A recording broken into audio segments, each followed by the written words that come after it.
Well, for women who are watching us right now, many of you know domestic violence is a dark and often a painful secret. Well, often abusive, even deadly, as we found out today in Pasadena. That's right. ABC 2 News' Brian Kubler with how authorities are working for you with some new technology, shedding light on the issue and forcing suspects and courts to do the same. For domestic violence victims, it often starts in the shadows. For this woman, it literally started in the darkness of her boyfriend's bedroom. I couldn't get away from him. He ended up sitting on top of my abdomen with his hands, one arm he was using to hold my hands down on my chest, or however he could, and the other hand he was strangulating me. It was at that point, with a hand around her neck, when she had the very clear and mortal thought, confronting the frightening and sobering reality that her life may end, literally, at the hand of a loved one. And I thought, okay, this is what they're talking about. I'm going to die. I'm going to die. That's what was going through my mind. And I thought, I got to get out. I got to get out. I thought, I'm going to die if I don't get out of here. And I was screaming for help. She did get out, able to sit here and tell us her story. A story that may have never come to light if not for the special illumination of a new tool being used to document domestic violence. It's part of what's called the Strangulation Response Project.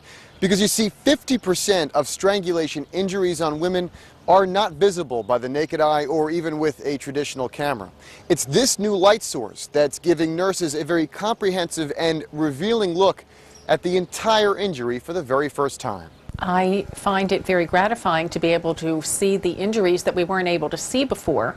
It helps, I think, the victim as well to understand that, yes, this really did happen to me and people are finally believing me. Rosalind Berkowitz is a registered nurse at Northwest Hospital's Domestic Violence Program, or DOVE. She uses the light to examine victims. It works with a series of different filters and eyewear, exposing injuries often hard to detect. These before and after photos are some examples of just what is seen under the light versus the naked eye, offering now concrete evidence for not just the strangulation victim, but the overall investigation. On average, we can have anywhere from 2 to 3, even busier months we can have 5, 6 cases. Officer Darren Kelly with Baltimore County works domestic violence cases. This new light source, he says, is already making a difference. Do you feel like you're pushing more kind of airtight cases forward? Stronger cases, yes. It gives the prosecution a lot more evidence to use at trial. My first reaction was, wow, what a difference it made. And what a difference it would make for other people. The light was used in our victim's case, one of 25 strangulation cases in Baltimore County so far this year. She never did need the photos for prosecution as her attacker pleaded guilty. But he and his lawyer knew they were there. Thankful for the light source, and I'm also thankful that my life was spared, that I can still have a voice, and that the future may learn from the past. A light source now shining brightly on justice for strangulation victims. In Baltimore County, Brian Kubler, ABC 2 News.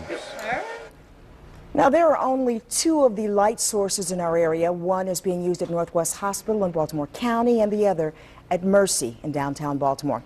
Now, we're